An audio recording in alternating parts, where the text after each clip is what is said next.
Қайырлы күн оқушылар. Математикалық сауаттылық бойынша екінші нұсқаның есептерін талдаймыз.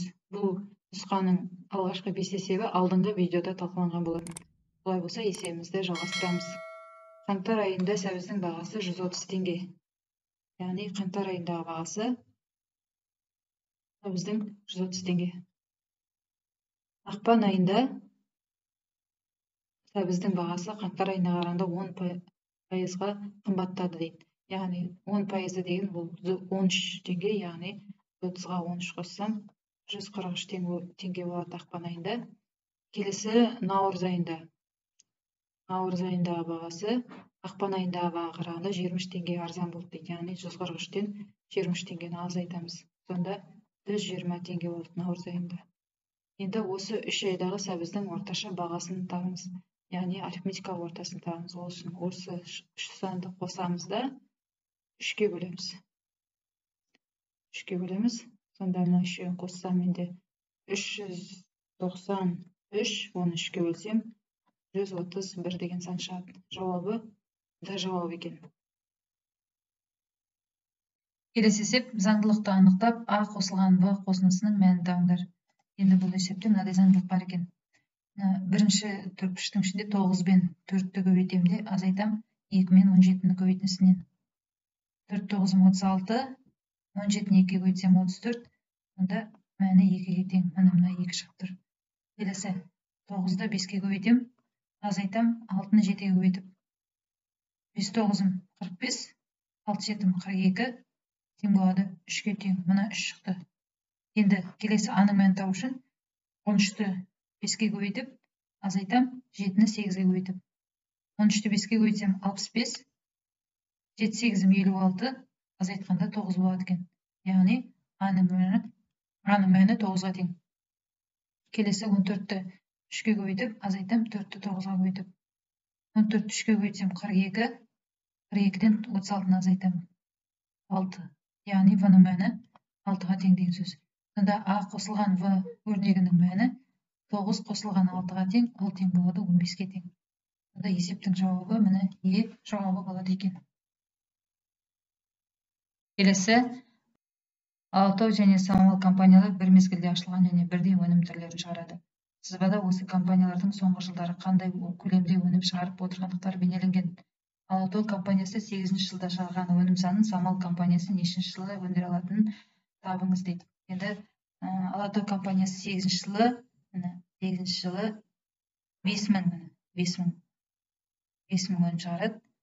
Дәл осы 5000 өнімді Самал компаниясы 13-ші жылда шығарады екен. Мына жерде. Жауабы сонда Е жауабы болады екен. Келесі, 3 ағайынды бала бірігіп ақша жинайтын сауыққа ай сайын 52 теңге, 60 теңге, 70 теңге салып отырды. Жансейіттің бойы 1 метр, Шыңғыс содан 20% ұзын, ал Абылай Шыңғыстан 20% ұзын. Олар ақшаны бойларының ұзындықтарына сәйкес пропорционал етіп бөліп алуды ұйғарды. Ақшаны қандай қатынаста бөлу керектігін анықтаңыз дейді. Енді бұны қалай шығарамыз? Мына жерде бойларын есептеп алайық. Жансейіттің бойы 1 метр. Шыңғыс одан 20%-ға ұзын, яғни 20%-ға ұзын деген сөз. 1%-тің 20%-ы ол 0,2, яғни 1-ге қосам 0,2-ні. 1,2 метр екен бойы Шыңғыстың. Келесі Абылайдың бойы. Абылайдың бойы Шыңғыстан 20% ұзын. Яғни 1,2-ның 20%-ын табу үшін 1,2-ні 0,2-ге көбейтіп алайын. 1,2-ні 0,2-ге көбейтсем, менде 0,24 болады. Онда Шыңғыстың бойына қосам 0,124-ті. Сонда Абылайдың бойы 1,144 метр екен. Енді мынадай теңдеу құрамыз. Яғни 1х, бір жазбай қалған, түсінікті болу үшін жазайын, 1х қосылған 1,2х қосылған 1,144х тең ақшалардың сандарын қосам 52 қосылған 60 қосылған 70.